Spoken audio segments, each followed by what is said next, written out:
The distance is charged differently. The distance and time are charged differently. And then what we do, we round it up to the nearest 5. And the logic behind rounding it to the nearest 5 is based on the fact that people don't have 200 shillings, people don't have 300 shillings at the end of the trip. So that's to make it much more clearer. So usually, if we don't have any promo, if there is promo going on, you have a promo deduction and stuff like that from the same trip. But there are only 3 things: the time that we have taken, the distance, then we round it to the nearest 5. I hope everyone here understands what I mean by the nearest, rounding it to the nearest 5. And that's basically it. So that's how we arrived at round trip. So there's always been a question around why is it that sometimes you guys are cheaper? Why is it that sometimes you guys are expensive? It's really like one of those tricks that everyone will use. Any business person would really want to be creative about how they handle their customers. So we play a little bit with our pricing as well. And sometimes you'll get to realize that from your side as a customer, the price has been reduced, but then the driver is taking exactly what he's supposed to take, because SafeBoda is basically going to come and top up that, because it's exciting. It's one of those costs that we decide to pay to acquire new customers. And I think everyone would want to try out something, especially when it's more attractive and not as expensive as some people would perceive it. So that's how we arrive to our price. But this is in very deep consultation with our drivers. We cannot do this, and we cannot arrive to the pricing that we have without properly consulting our drivers. We make sure that our drivers are properly involved. And one of the unique things that we actually have, that myself, I was a boda rider, and close to 30% of our employees are ex-boda drivers. The entire operation is actually being aided, led by ex-boda drivers. A personal case in point is myself. There you have people like Moses Musinguzi. Some people here might know him. He's a very famous man on Twitter. He actually has more followings than I do on Twitter. I don't know how that is possible. He's a very famous man. Then you have people like Sadat Seronjoji, Etima, all those people, among like the very first group of people that joined us and believed in the dream that we had, and they've scooped for themselves employment opportunities. And I don't mean just employment, very good employment opportunity with us, and they're happy to continue to serve the community. I hope I'm not crushing your questions though. Wow, no, it's all good. It's all good. I think my fellow participants can also agree that it is good. Let's talk about taxes and inflation. Have you been affected as SafeBoda?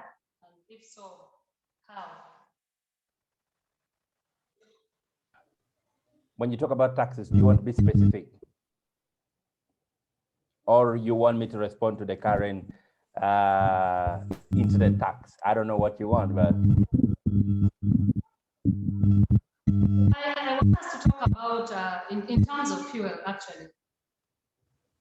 In terms of fuel, because I think that is one of the things that SafeBoda and other things that you do invest in at SafeBoda.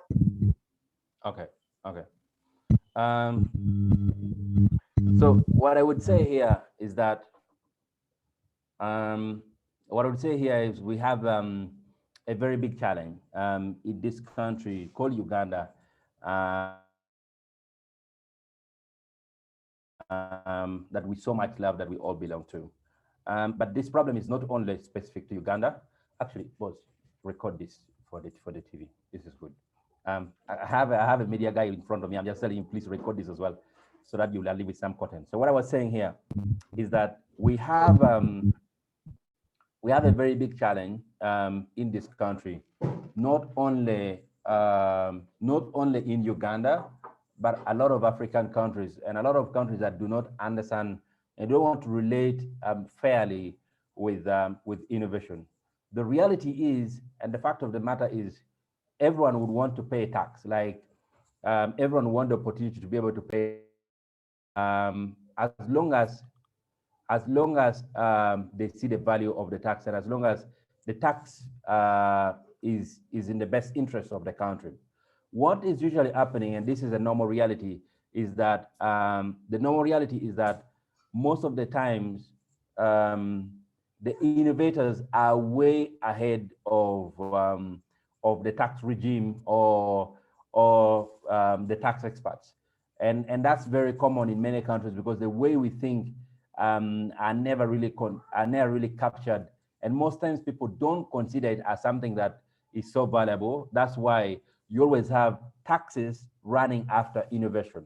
And I think you guys will remember very well the story of the MTN of the mobile money tax that you've all heard of. I think you guys should remember that that was a tax that was running after innovation. I think you guys should also remember very well the OTT. It was a tax that was running under innovation. You guys should also remember very well the new amendment by Bank of Uganda. There's something called the National Payment System Bill that has just been passed by Parliament. This was taxes was running after innovation, and many other. And now today you have what you call the internet, what is it called? The internet tax, right? Which is also a tax that is just running after innovation. Now, we don't want to say, and I just don't want to say here that I don't just want to talk about fuel. I want to talk about taxation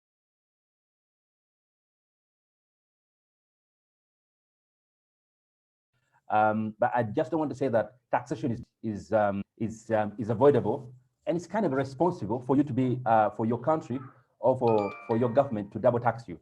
And I will try and break this to you that you see even the internet tax that many people are against, even the OTT tax people are against. It's not that Ugandans were not paying for tax, but you already paying because I think there's what they call service tax that already it's part of the price that you pay. The 5,000 that you pay for a GB already had that. You have also what they call VAT that was already 18%. So actually, when you calculate it very well, you have 18% of the VAT, you have the 12% of the service tax. Now you have another 12% of the internet tax. So literally, you're going to what? Maybe what? 42%? I don't know. So it's around 40%, because when you buy a device like this, a phone like this, these phones that we have, we pay taxes. When you buy the SIM card, you pay tax. When you buy MTN, they pay tax. When you buy that data bundle, so really, we really want to understand that government cares about innovation, especially at such a critical moment, because today, anyone who is attacking internet, anyone who is coming against internet does not wish this country well. Businesses and conferences like this, we're doing it using internet. And I tell you this, that for a fact, internet is still very expensive. You can pay it, Monica.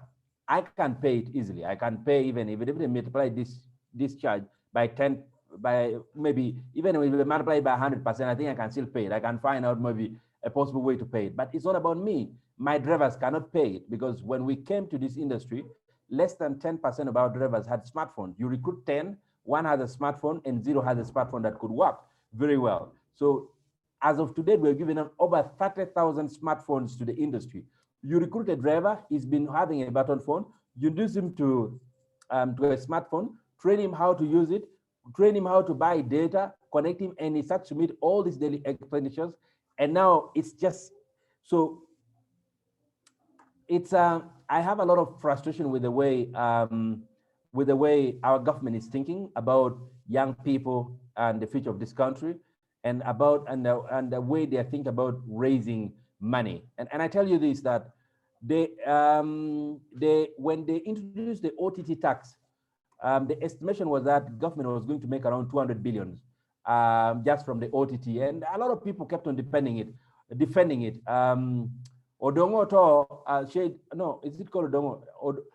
This guy from Aru, the one who did not make it to parliament, said that the money would help take care of the elderly people, around 200 billions. But I tell you for a fact that the first year they were able to raise what? 50 billions. The second year they raised around 105 billions, and recently raised 56 billions, and they've literally failed. Remember, we've had the fastest internet, I think this has been the fastest. I think you've had over 50% growth to internet subscription during the period of election. I hope you're aware of that.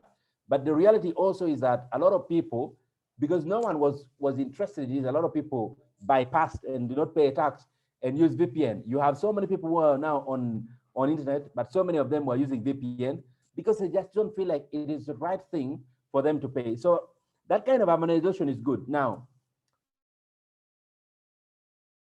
talking about fuel, and fuel has made, of course, our pricing as also as well very expensive. That every liter of fuel that you pay, I think it's around today when you use Shell and Total, it's around 4,200 shillings, especially on the Kira Road and all these high-end areas. If you go a little bit off that main road to Gayaza Road, you can get fuel for around 4,000, 4,100, 4,050 shillings. What Ugandans don't know is that they think Shell is just or Total is just a luxury brand that charges people more. No, there is actually, I think, 1,400 that goes straight to the government pocket as tax. So yeah. So do I like tax? Yes. Do I like double taxation? No. Do I like tax that is against development and innovation? I don't. Literally, when you look at the entire East Africa, Uganda has had, I think right now, because Kenya, when you look at their taxation, their percentage on internet tax, I think it's around 6%. Tanzania has kind of withdrawn that. I think they don't have that. Or even if they have it, it's much lower. When you look at the entire East Africa, Uganda is really crazy. Like, it looks like this country is attacking technology. And then they want to depend on technology to take our children to school, for us to receive healthcare services. You have companies like Rocket Internet that has come today that actually can give you prescription and every other service that you need from your doorstep, right? You have different programs that has been built to help children go through school, go through education right now. I mean, we have children. I have been paying fees since last year. And the child, some of these kids in Lira there, they are still in the same class. They are not moved to the next class. And you find someone again putting tax on internet. You just see a disconnect from the reality, and it's kind of disappointing. But don't worry about this. We'll keep talking about it. Whenever we have an opportunity, we'll talk about it. And I think people here should know that there are things that you don't speak about it because you're against the government, but there are things that you must speak about it because they are good. They're anti-development. Now, I will explain this and what I mean. That it's very difficult because when locally today in Uganda, I tell you, it's going to be difficult to find someone from Dokolo who understands and wants to invest. Now, I will explain what I mean. It's going to be difficult for me to find someone in Dokolo who has made money, who wants to invest and is ready to invest in technology and understands what it means to invest in technology, right? Because literally, most people always go for sectors that they understand best.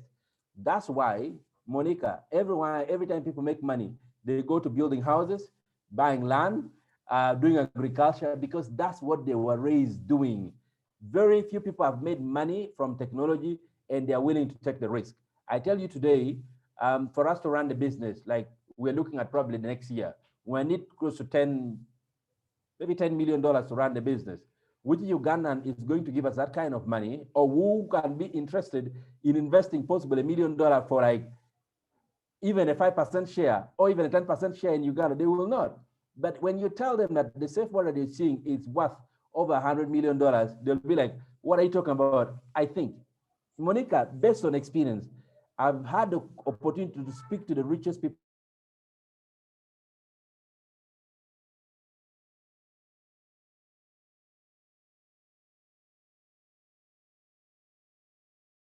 in this country. When I mean the richest, I mean the Bagagas, Bowida, the rich people that you hear in Kampala are willing and has the understanding of what it means to invest. A rich man, there's a very big Mugaga in Kampala here who told me, actually is, I will mention his name. I hope you don't quote me anywhere. But there's a son to a very rich man who is now running the father's property, who told me, Ricky, you know what? We like you. My wife is a friend to your co-director. But man, I don't understand this thing of technology. For me, I build my apartment and I'm able to see my building, and I know that when tenants enter, I'm going to make money. But for you, with your technology and talking about all these things, I don't really understand how someone can make money from it. So, and you get to realize that today when people make money, they are not going to prioritize technology. People are going to buy cows, buy goats, build big buildings, build their houses in the villages. That's what they want. Or build schools, because this space is still a green space. It's a virgin land. So you need people like us possible to make money so that we can bring some of this money and invest in other young creativity, because we really understand and we've been through it, and we believe that this is going to be a game changer and this is the future. You know, I hate it when people talk about technology being the future and doing the complete opposite, the complete contrary. And you see, this is something that some of you might have kind of foregone, and maybe some people don't realize it right now. Did you know how bad it was for government to block Facebook? Anyone can tell you about politics, about Bobby Wine being on Facebook, stuff like that. As a business leader, that's not my business.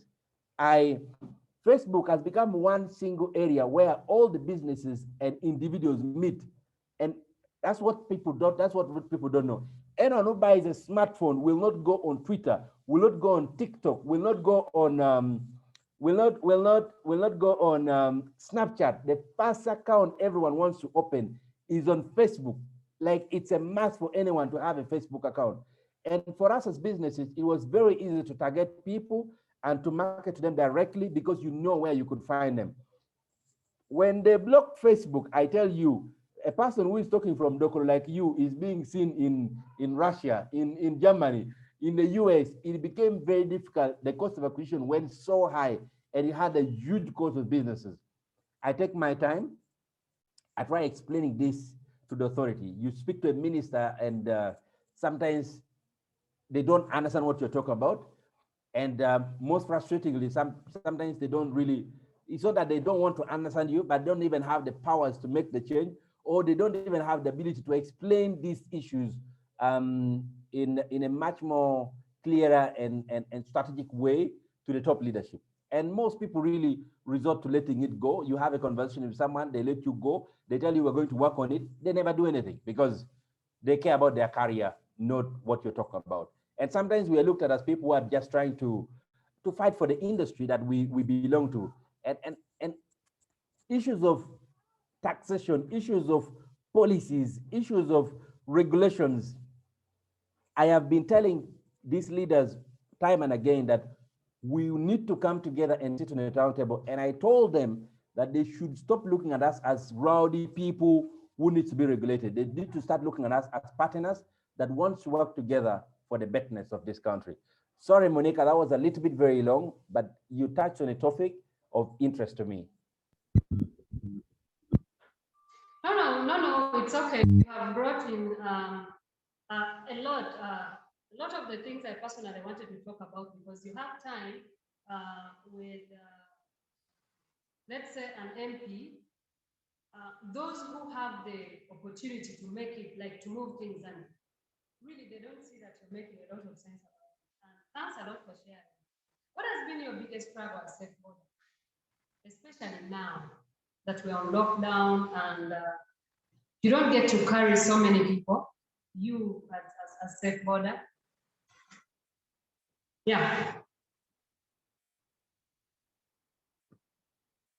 Oh, you're off. You're on mute. The question was, what has been my biggest challenge?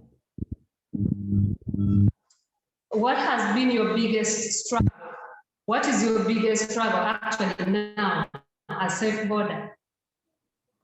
All right, I got the question. There's a hand up. I don't know if you want to attend to Domo or a fast response.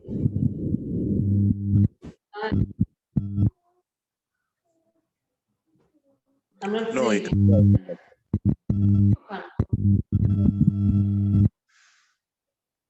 Oh, yes. I go ahead. Hello. Oh, yeah, and I would like to request thanks a lot for the interest that you have shown. Let's give some time to exhaust this, and then we have our questions on set about me after he has exhausted. Thank you. Yeah, so, yeah, Ricky.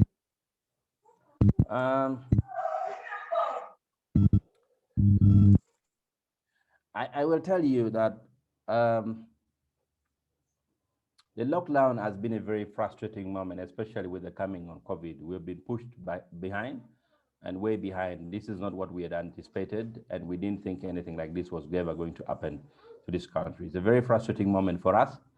And for me as a person, one of the biggest trouble that I go through is just letting people go, especially what we did during the first phase. I think SafeBoda had around 400 employees, and at that time, and we literally had to let go close to 50% of our employees, actually even more. I think could have been like 60%, because people just became redundant and you didn't have where to put them, and the cost was to the roof, and everyone wanted to cut cost just like any other business. So that was a very frustrating moment that we went through. But also, when we did that, we learned so much from it. So right now with this lockdown, we kind of recruited some of the people that we had laid off, because last year what we let people go. We let so many people go because there was nothing going on and there was not much work. But also, besides letting them go, that was not it alone. We also learned from it. And we have never come out from the lockdown, because for us as the transporters or the people in the border industry, we are actually still in lockdown, and we've still been in lockdown since like March 2020. This year, though, we've taken a completely different approach where we planned better. The numbers of the staff was up to the roof. And I think around 10% of our staff are working from office. 10, I think it's 10. Yeah, it shouldn't be more than 10. Most of us are actually working remotely. I work from home every day, because this is the new era and we have to do this. And remember, my home is like 10 minutes away from office, but I've decided to just work from home and not go to office. Now, what has been frustrating for me since 2020 was just to lay off young people, because I have a very strong belief in young people, and I know that I will only be happy in life if I help other people grow, if I give opportunities to other young people. And I know that I have a responsibility to prepare fellow young people for the future that we all want. And I think we have time to be able to contribute, grow, and build this economy or this sector together. My biggest challenge overall, from the time of the memory, from the time we started SafeBoda, has been changing the mindset of the people. Changing the mindset of our drivers has been really tough. Changing the mindset of our fellow Ugandans has also been a big challenge. And I think this is one of the issues that we all live with. That a lot of people, individuals that are even on this call, sometimes they don't believe in the crazy things that we think about, what we do. Some people want to see you first fail. Some people first want to see you succeed. And it's been really like the lack of energy. Sometimes you get a lot of negative energy from the population. And that mindset really is not good, especially for this kind of sector. As fellow young people, I think it's really good to allow ourselves to grow and succeed, or allow ourselves to fail, so that we can learn from it. You're only fool if you fail, then get back, then fail, then get back and fail, then get back and fail. But you become so smart when you fail, get a lesson from it, and then come back a different way and be able to do something better that impacts the society. So failing for the first time is not an issue. Failing 3 times, 4, 5 times is where the problem is, and not being able to learn from it. So that kind of negative energy really kind of breaks me. Historically, one of the questions that everyone has been asking me for a very long time was, why do I need an app for a border? And when this question started coming up around 2015, we just realized, you know what, let's not focus on building the app. So from around 2015, we focused on building the brand, building the community, and getting these drivers to market and promote the brand. That's why see the first group of drivers who stop by the traffic light, the first group of drivers with clean and nice reflectors can be easily identified with their name on the reflectors, the first group of drivers who cares about the safety of passengers with the second helmet, the first group of drivers that actually wear their helmet posing 100%, the first group of drivers who respect other road users in a car, who respects a pedestrian, a group of drivers who understands how to interact and use technology. So we just focused on what was completely not our business, but we knew that if we get that right, in the future will also get us right. And we prepared the foundation for this. I tell you that around 2018, 2017, 2018 is when we were strongly surprised by what happened to the industry. And I will explain what I mean. Is when the big giants of this world, especially in the transport sector, came to Uganda. You should have heard about Bolt, which actually changed to Taxify. No, Taxify that changed to Bolt. You should have heard about, I'm only going to mention two, but I tell you they were like Bolt, Yellow, Bad One. There's so many of them that kept on coming. Easy Matatu, but there was the big giants that I'm talking about is Bolt. Today, I think it came in at Taxify and put a lot of pressure on us. And then besides Taxify, there was also Uber. Uber is literally one of the richest companies in the world. They have so much money. And I tell you for a fact that they poured so much money in the industry. And we had built such a big brand. And, you know, social media surprised us that people are saying, go to Taxify.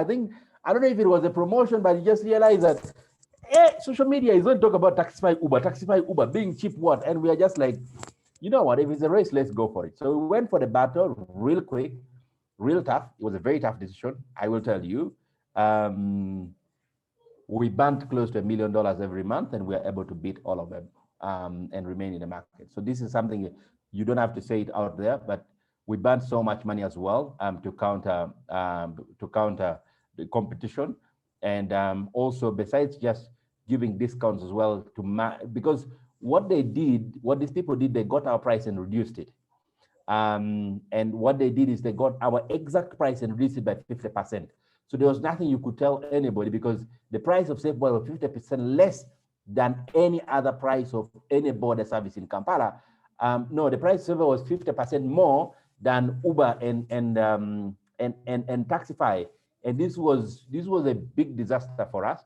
But we also knew that this was just for a short period of time. So we also focused so much on our community, but also, of course, engage in the stiff competition with so for us, we invest into a very smart competition where we would come in, pull back, come in, pull back while the guys are going full swing.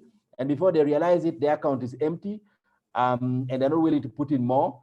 And the customers that they acquired are going to come back because literally they were taking away our customers because we are the one who had built this industry.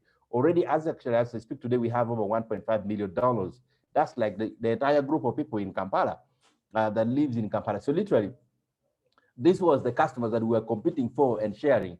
So after the competition, after the bonus was actually down, customers realized that, now these drivers don't give us the quality. They are not like the SafeBodas. They are not professional as the SafeBoda. So customers actually started coming back. So really, I would tell any other person here that competition is not just about spreading money and banning money. It's about having clarity on the strategy and making sure that you implement them according to the way you're getting the result. Because you can have a very good strategy, and then when you go to implement it, you don't get the result. It then will require you to make a twist so that you can fit the interests of your customers. So it's been a tough time from that time. The most biggest challenge that I will always keep repeating is the mindset of our people and kind of a lack of the necessary support that we need and motivation to be able to build stuff like this. Let me tell you, it's even difficult because with the concept that we have and what we're working on, it's difficult to even get local people that we can, or local elders that we can share some of these concepts with, because literally very few. They'll give you a little bit of their generic understanding, but deep diving into the matter might also be tough. So really, I think as Ugandans, it would be a good thing for us to really, supporting, encouraging, that's why when you messaged me, I was just like, I have to speak to this person. I didn't know you, I'd never met you, but Alan knows you. So I called her and she told me, yeah, man, we used to work together. And then also Steve told me, yeah, I know that babe. She's a good girl and she's doing something amazing. So I went on your social media, checked it out. I'm just like, oh, she even RDC, what? These big shots from the north. I'm just like, I need to be among the big shots from the north, though I'm still a small shot from the north. I don't call this yeah. So it's just that we need that kind of support, apoyo.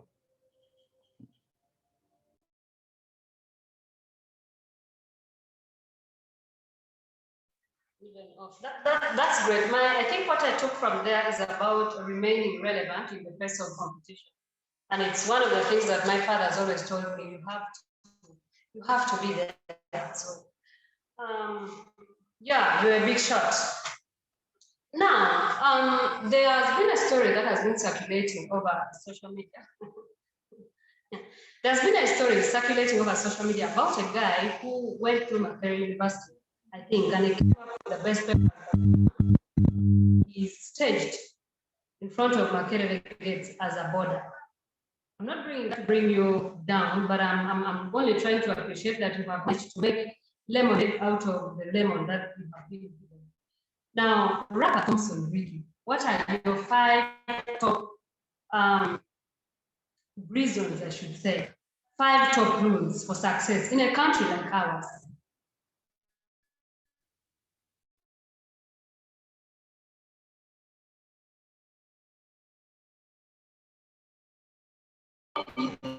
You're on mute. You forgot you're on mute.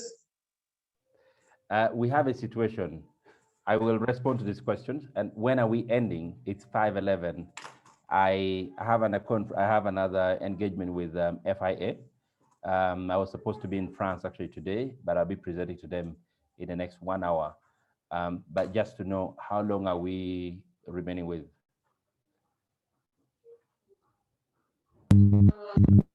Would you give us Huh? 10? 10. Can you give chance to these people to talk? Patrick and Chester, really, they have been raising their hand and they are interrupting my good feeling. I think we need to listen to them so that they don't feel offended. Thank you, Ricky, for your beautiful story. I am really, really inspired. Very humble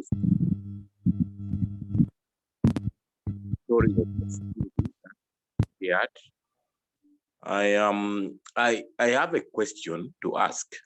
I've been having an idea of having a SafeBoda for healthcare, where you are able to be connected to a group of healthcare workers and delivery of medicine, something like Rocket Health. I'll put it in the chat.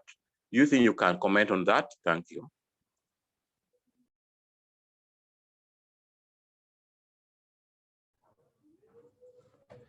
Can you re-explain the concept again? Rocket Health kind of operates. It is on the chat. Oh, okay. Just give me a second.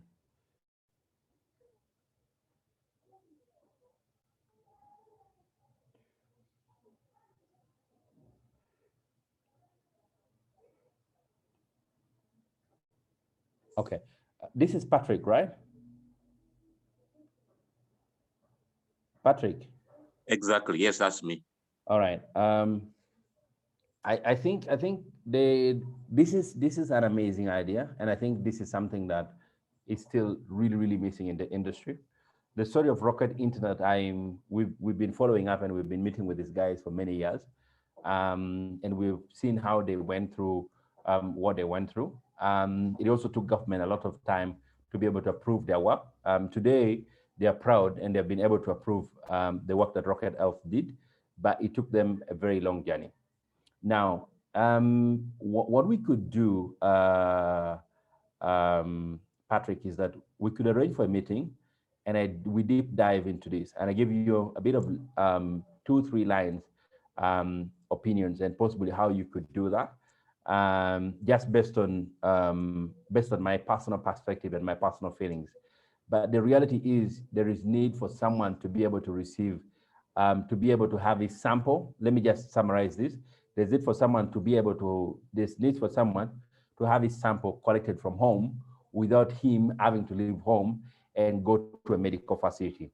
There is need for someone to have a video conference like this with a medical doctor, with a lawyer, and get the consultation done and get the service without him actually having to leave his sitting room and still be able to access the service.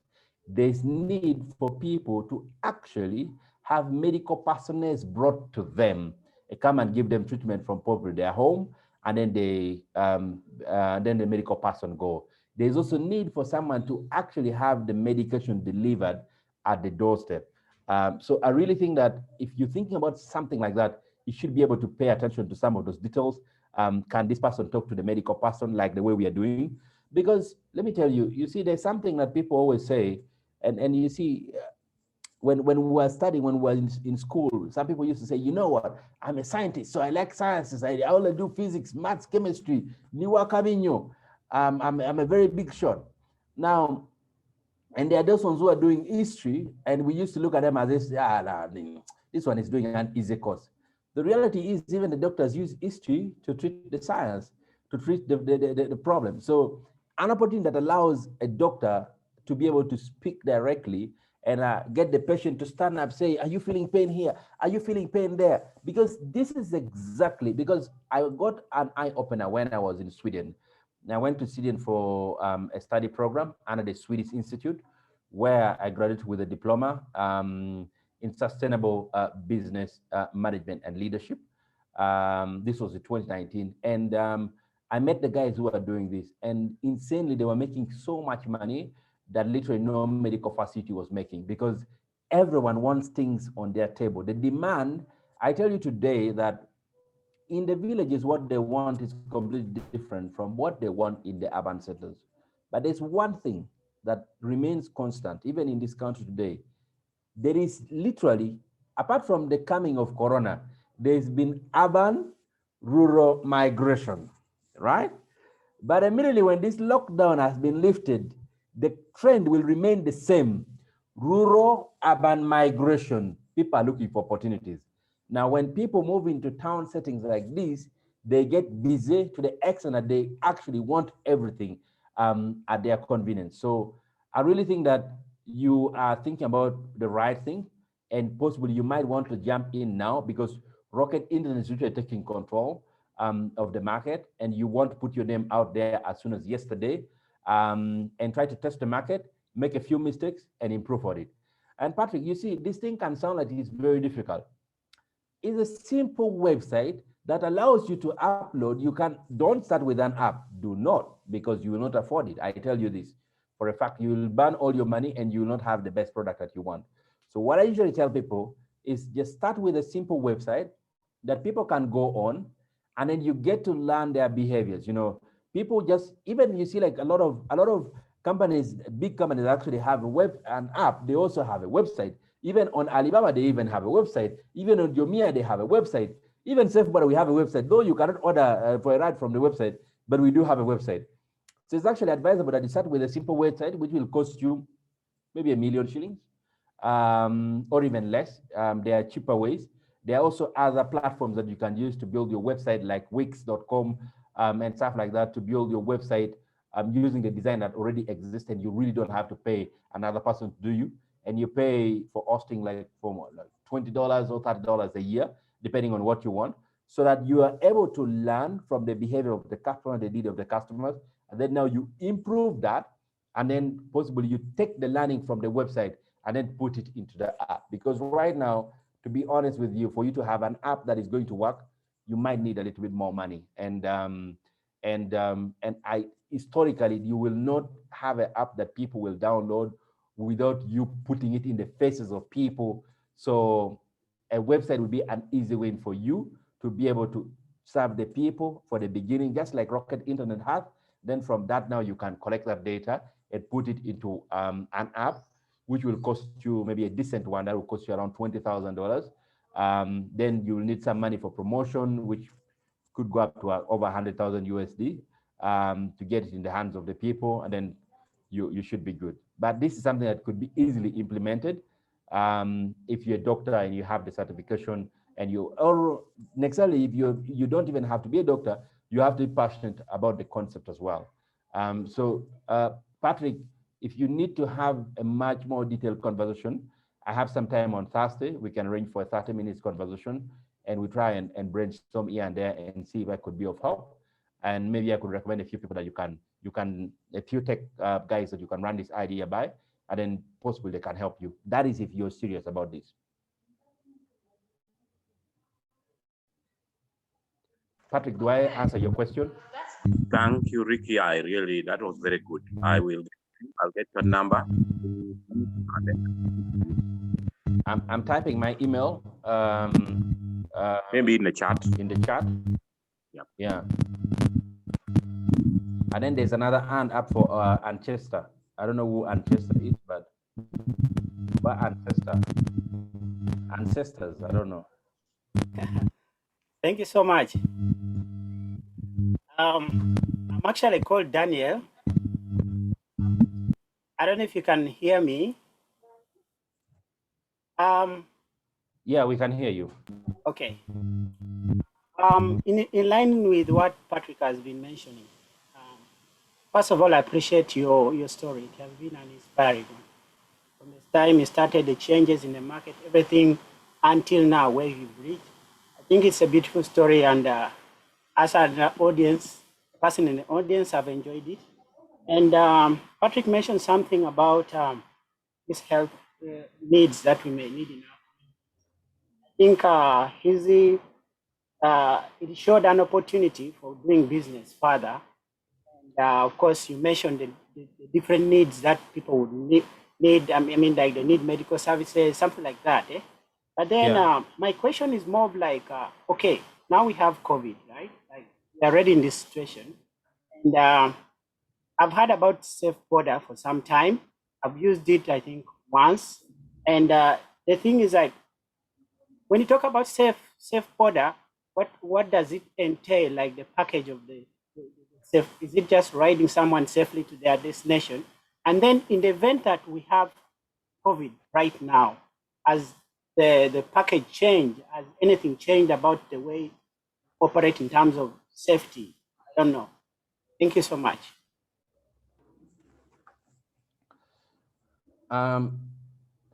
You said your name is Daniel. Daniel, yes.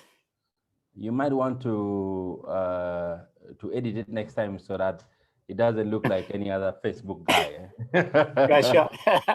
All right, all right. So the question is, in the time of COVID, right? Like what has changed? I don't know if that's the question. Yeah, because we are talking of if someone I just heard about SafeBoda, right? Like they think about safety, like that comes to mind. But then I'm thinking it's not just taking someone to their final destination safely. And then now we have COVID around. What happens like with the way you operate, especially with your drivers? I'm not so sure. Something like that. Got the question. Got the question. So, so David, it's a good question. When we came to the market, it was very simple. And if you remember our tagline way back in 2017, 2018, it used to be your city ride. And when you look at our tagline today, we actually don't have a clear tagline, but a lot has actually changed. And you see that instead of a tagline that used to be your city ride is now ride, send, payment, and stuff like that, because we're trying to tell people, I think it's ride, send, payment, shop. We're trying to tell people about the different things that we now do apart from what people knew us for. So there's been that transition. And to be honest with you, if we had not made that transition, I don't think we would have been, we would have stayed afloat up to date. Now I will explain what I mean, that the ride hailing world is an amazing world, that really, of course, a lot of people look at it as a very lucrative sector, when actually the reality is globally, transport, like globally, transport anywhere in the world, it's subsidized by government. Rail movement, all these things, even the air, these Uganda airlines that you see, literally, they will not make money in 20 years. So people are willing to pay more on food and on accommodation because of different reasons. Sometimes you go for food with a rich friend and you want to show them that you have money and you can afford. You go to food for food with a Monica and you want to impress her. Or you go to a restaurant with Odongo and you want to show Odongo, you know what, I work in Kampala and I have a bit. You go to Vintage and you want to show the people of Lira that, look, you know what, I'm in Kampala and I've worked, so I got some cash to spend. So a lot of people are hyper and they can pay for those things. but everyone would want to save money on transport. That's why, as the people of the Lower sub-region, we are not happy with Kamdini to Lira. Kamdini to Lira. That road pisses me off because it spoils our cars. Now, if you also look at, I was just trying to explain to you that globally, transport is subsidized. Now we're here saying, you know what, people should pay for it. So we looked at entering into the transport business as a way of acquiring. And that's why when you, as an acquisition, when we put these people together, build them, train them, because we are the first of its kind in the entire African continent to build an academy for motorcycle taxi riders. You know, actually own a whole school in Chevron where we train our drivers from. So we built a school, create a brand for them, build customized lessons for them, road safety, first aid, financial literacy, all these things. We did them because we wanted to prepare these people for something better. Now, because we have all these people, it's a concept of a community. Now that we have all these people, we now realize that they receive their money using the SafeBoda wallet. Now, there are other services that can be brought in, and that's why you can see that today, as we speak, you can buy your airtime. It's the fastest platform that you have in Kampala for you to be able to buy an airtime. And I can sample you guys here that as I talk, you can just type your number. I can buy for a few people airtime. If you're in Uganda, not our sisters who are in Europe. If you're in Uganda, I can sample you. You will realize that in one few minutes, you will have airtime on your SIM card, on your line, which is have never been seen before. The process that people go through to just buy airtime is insane. But we've been able to simplify that for the people. And this has, and you know, we have partnership with and lots of other things. So we do shop as well. During the very first lockdown, that's when we introduced the SafeBoda market, where now we could connect people to the different markets to be able to get fresh products. And this was basically to do two things. One is to create access to some of these things using our platform, because you already had customers who are asking you, so what can you do for us right now? And that's when we brought the market, pharmacies on our platform, and now we sold those products to the customers. And it served both purposes, that our drivers were able to have something to earn, and also the people who had these products had the opportunity to be able to sell because the country was in total lockdown. So really, when you talk about SafeBoda, traditionally, you'd remember us for only the rides, but today we are looking forward to building over 20 different services. We are building a one super platform. For people who have traveled to China, you should have, you know about some of the, you know what Alibaba can do, where you can do your shopping, you can do your payment with Alipay and all these things. And even today, when you look at SafeBoda, you know, you can take your ride, you can buy your airtime, you can make payment using the SafeBoda cashless. You could call it SafeBoda money. You can buy fresh products, enyanya, butungulu, all these things. You can also order for other extras. So the game is really to be able to build over 20 different products on a platform. Why? This is the simplest thing. This is why. You have all these drivers together. Right now we have a little bit, I mean, around 25,000 drivers, and you have all these customers, which is a little bit above 1 million. And all these people just do not want the ride. They want to see other value just besides the ride. And to be honest with you, we have customers who already have cars and they only use SafeBoda to send their products. That's why you have send on our platform that you can send an item, you're in your office. And right now we're also cracking a very special partnership with Posta Uganda to continue to serve the people of Kampala and Uganda in a very special way, especially when it comes to delivery of items. So there's a lot going on. And I'm just telling you, for people who have the time, you can Google a company called Gojek, because they have another company called Vo Ventures, and they're one of the investors that we have on board, and one of the people that we closely work with in Indonesia. They have done an amazing work. So we think that we can do that, and they did it directly in the boda industry. And this is a company that is valued at over $1 billion. So we think that this kind of success stories that are already coming up in the world, especially in the motorcycle taxi, can be replicated in Africa. The dream is that's not just necessary to grow beyond Kampala to the newly created districts and cities, but the dream is to be able to grow all over Africa. And that's where we think we are headed to, and that's what we are headed for. I hope, David, I hope that helps. Thank you. I think I'm satisfied. I should not excite them. Please tell the guys on this call to put their number, a local number. I'll send airtime to it right here just to show you that this thing is fast. Like, that's for a fact. And I have the phone in my hand. So thank you so much for being elaborate. From Nabanja, Apoyo. Apoyo. Now, for generous, we are going to take it that you're not joking. So we'll have, I think our numbers, it's time. The other thing that I want to say is that I think you have to give us more time because, yeah, you're great. You're a great speaker, and there's a lot to download to us. So if you can take 3 more questions, 2 from just 1 more from me. I want to ask you about your 5 top rules for success in a country like ours, but because of time, I'm going to pause. Maybe the other that I'm going to ask is, what has been your biggest business mistake? Yeah.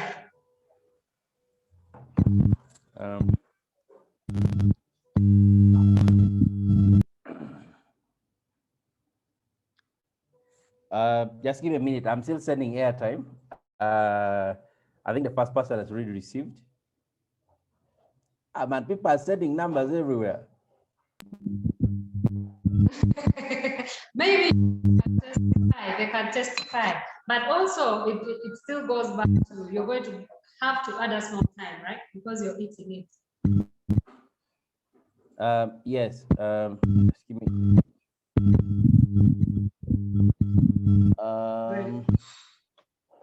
Guys, give me a few minutes. I think people have already received the past 3 numbers. Should have already received their airtime.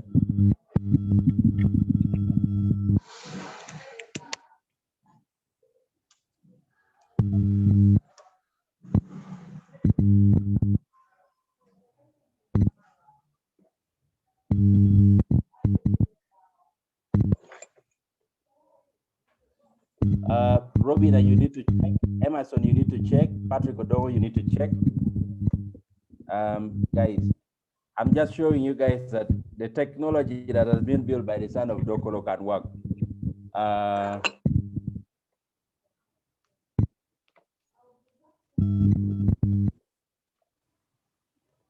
7, 6,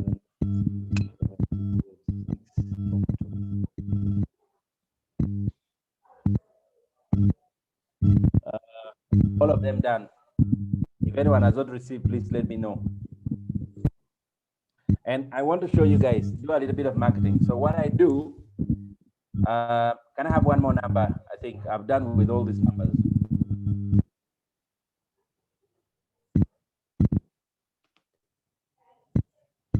All right.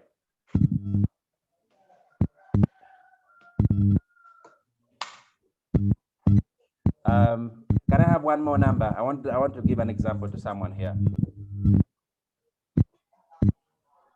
Okay. Everyone has received.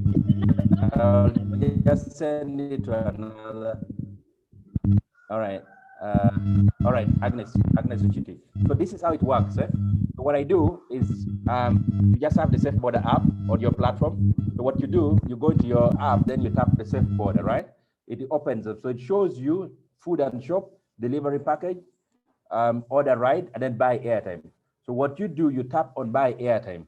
Now, if I have your contact, I can just select it from my phone. If I don't, I just come here. Oh, sorry, guys. If I don't, I just come here and type your number. Now, the last number is for Emma. It's 772-381-423, right? So this is the number for Agnes.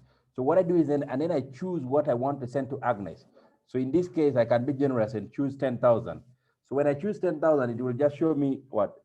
Put your PIN, and then I put my PIN in 1 second. I'm actually done. So it shows me I've already made the payment. So it's really, we actually, if you already have the contact in like less than a minute, you should have finished purchasing the airtime. So because we really believe that the way the process that people are going through, star 16 what, then one, then three, then what, it's just unbearable. So technology is supposed to make people's lives easier, much more easier. Monica, your last question was the biggest business mistake, right? Right. Is that correct?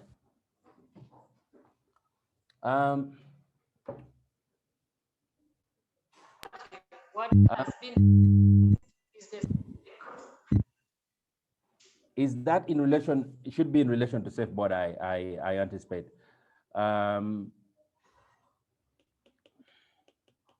You know, as a leader, you go through different stages of growth, of life, and just need to be ready for that.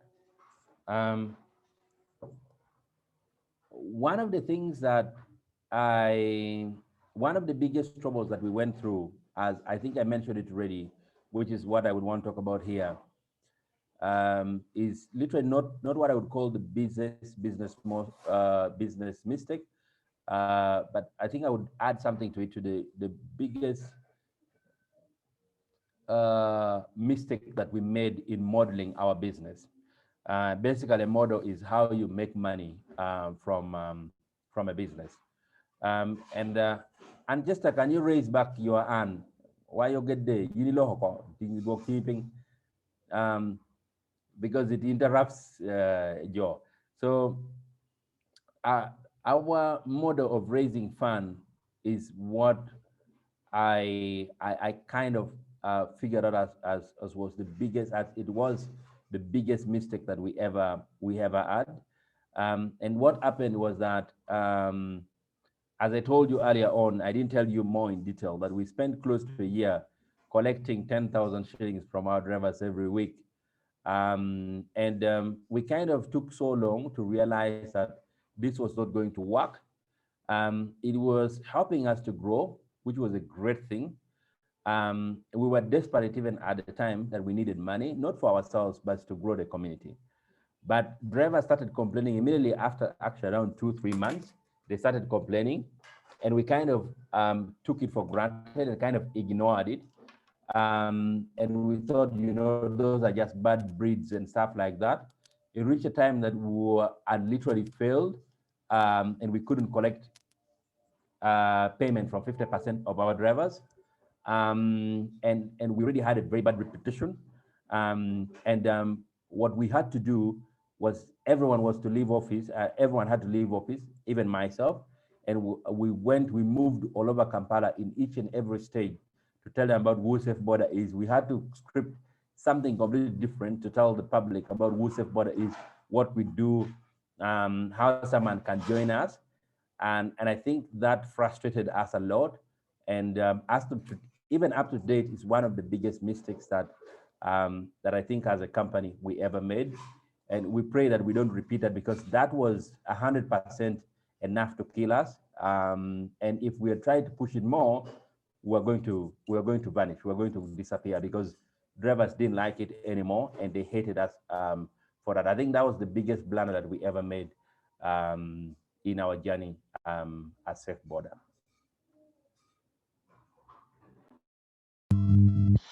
Wow, it's been so inspiring, and for now most people are also leaving. I'm going to take one more, I think. If okay with you, we take one more question. And as we are waiting for that person to ask, do you think government point as far as the boda is concerned? Because that other one question. Can you say that again? Monica, can you say that again? Before that, do you think? Oh yeah. Before that, do you think government is going to appoint a regulatory body as far as boda business. Yeah. Monica, I'm asking that let this be the last question so that I can run away. I actually have a visitor waiting for me here. What I Oh yeah. can you mute yourself? I think. All right. All right. Thank you. Thank you. So what I would say here is that government has got interest in the border, and I will try and explain it in a nutshell and real quick that the country that is called Uganda and the capital city that is called Kampala, Uganda, border is usually the lifeblood of the city. There is no way you'll talk about Kampala and not talk about maybe three things. One is the story of Uganda Kingdom. Two, I don't know, I hope you know about that. There's no way you'll talk about Kampala and not talk about the story of Uganda Kingdom, and not talk about Rolex, and not talk about border. And these are like the pillars of what has made Kampala what it is. Borders have contributed directly and indirectly in building the economy that we all enjoy today.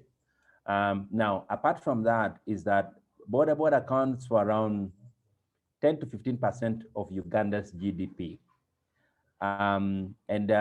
If someone is doubting this, I'm happy to explain that when you look at the importation and especially the direct tax that the border contribute, that the border brings to the industry is way higher, almost even higher than I'm not saying it's higher than what the cars bring, but almost higher than what we receive from other forms of taxation. And I will explain here that one border pays a tax of around 800,000 shillings to government.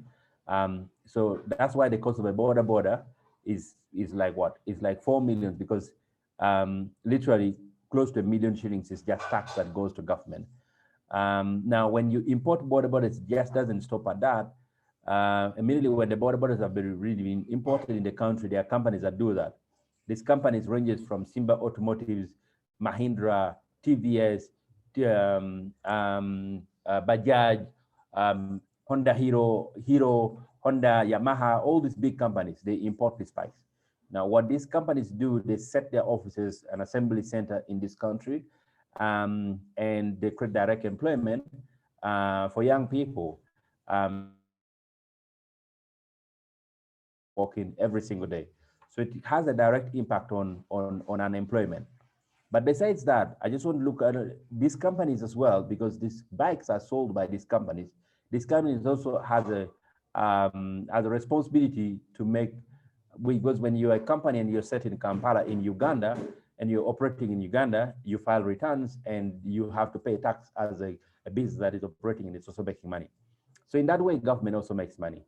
Now, after the bikes has already been bought, that's actually not where the money is. The money is in something called spare parts.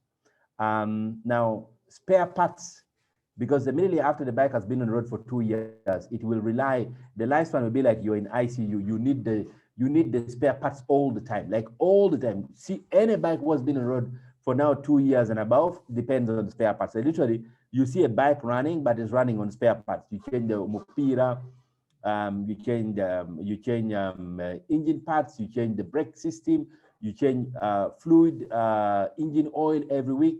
So that really has got a direct effect on the economy, on the GDP, and also the spare parts bring a lot of, makes a lot of direct tax contribution to this country. Now, also, when you look at these companies, when they set up, they create a lot of employment for young people. When you look at these garages that has come up that services the bikes, they create a lot of employment. But also now you have these groups of tech guys, like companies like us, that has also come and they also serve the people in the border industry using technology. There is also a big employment that has been created by companies like ours. So you look at the chain is real big. Now, also, just to let you understand also, when you look at the businesses downtown, even today with this lockdown, everyone is relying on border to get food, to get medicine. A lot of people are, even essential workers, like the people they call essential workers, even don't own cars.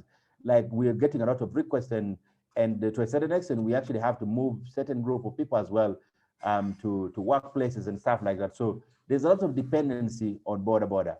Now, the most important reason why government is looking at this, because already you have amendment of the Road Safety Act that has now recognized that the amendment that was done, I think, in 2019, that now recognizes ride-hailing companies. And we're already in discussion. There's already a firm that has already been appointed to advise government on tax, especially for ride-hailing companies. So there's already that discussion going on.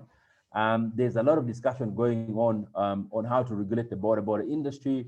Some people talk about digital devices that can be put on the bikes, but we also have a completely different concept that we are sharing with government, because the problem in the border industry is not the people who are already in the border industry, is the filter. I think most times we'll be telling people, you need to filter this industry and make it as professional as possible for anyone who wants to join the industry to be able to serve the people.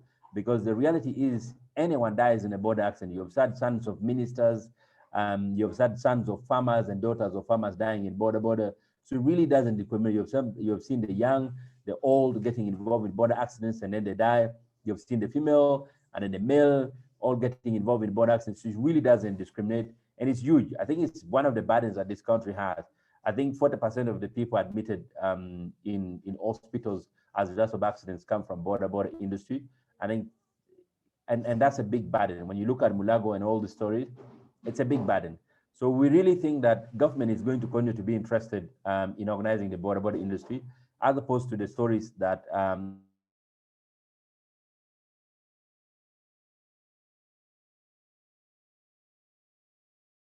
has been going around, that government wants to push us out and stuff like that. Because to come to any place, you didn't call anyone from Yam to come to Kampala. You didn't call anyone from Kabaramaida to come to Kampala. No, people just found themselves in this industry because it was lucrative and it was a very good form of employment.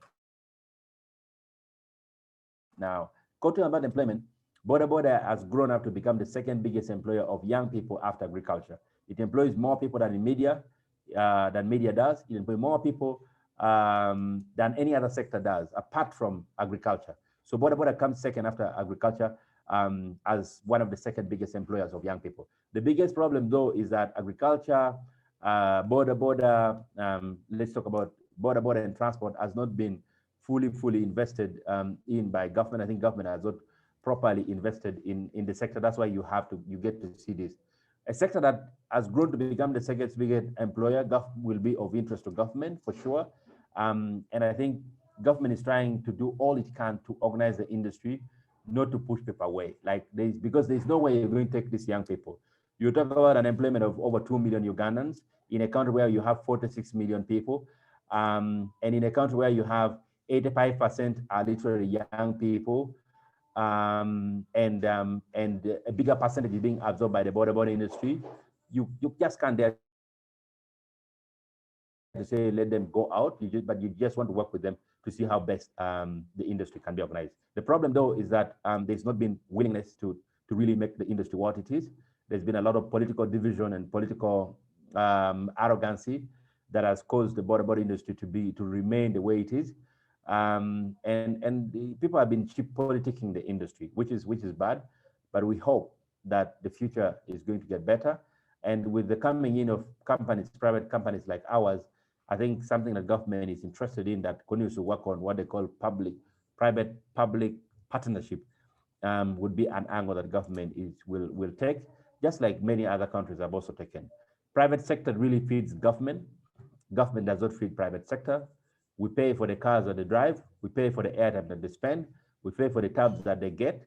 So I really think that government is going to be more interested in seeing that this industry continues to grow, especially when you see the direct effect of it. The Kampala cannot be Kampala without borders. I swear to God. It cannot. That's why even if they put any form of lockdown, they say, but border can move things, because they know they cannot say border cannot move, border should not cross the city. You cannot even try such a statement because it's just too many people and it will just affect so many people. On average, every border has got around 5 people. These are very responsible people with families, children. We also look after our children, family, brothers, sisters, and our elderly parents that we have in the villages.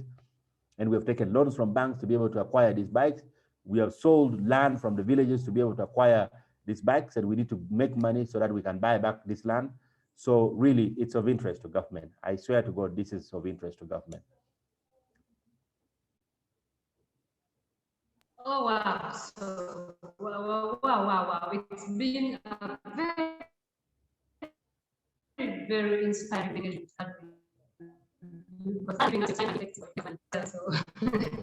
I don't know what else to say. I thank you a lot for my invite and coming on board and share with us. It's not easy. I look forward to the day where I will just tap on my phone and then I get an Okello coming to my doorstep.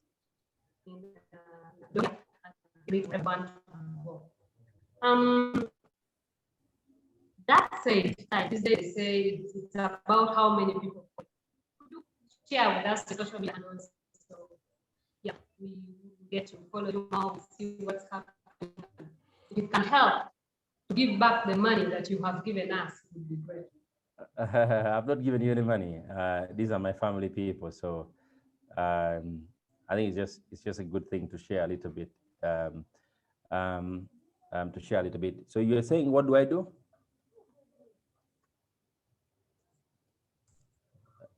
Just share us your social media handles, social media page. Okay. So for the people who are on social media, my full names, my social media accounts all have got my full names, just the way I've written them. But for purposes of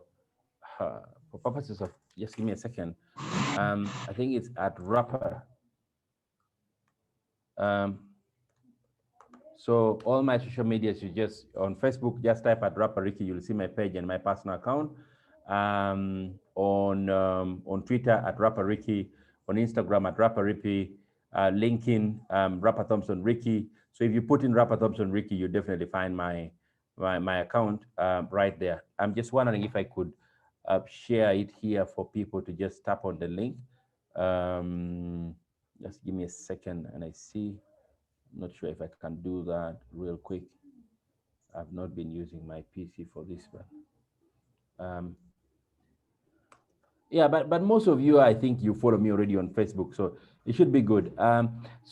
Monica, just tag me on the, possibly if you make any other post after this, and just tag my social media handles. But all my accounts are at Rapa Ricky, at Rapa Ricky, at Rapa Ricky.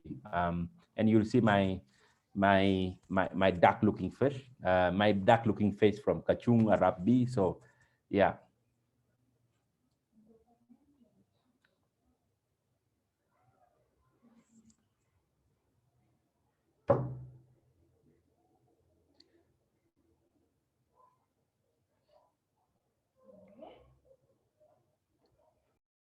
Monica, I think we have lost you, but to the members, I think we have lost Monica. Is that true? She is available, but not really available. She's been frozen. Okay, guys, I really thank you so much for making this time. Please tell Monica if you, Monica Rutha Chan, if you need me again, I will definitely make time, especially for our people. Every time I go to Lounge Sub-region, I make sure I'm available as much as I can.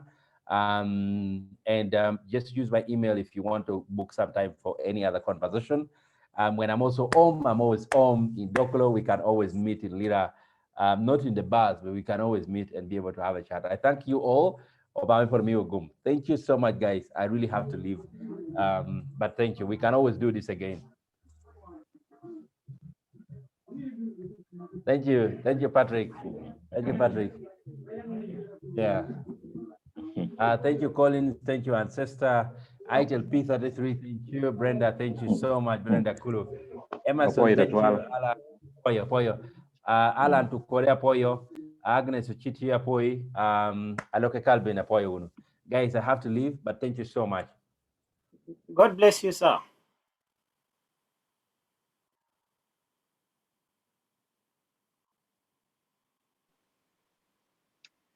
Nice day. Thanks for being here.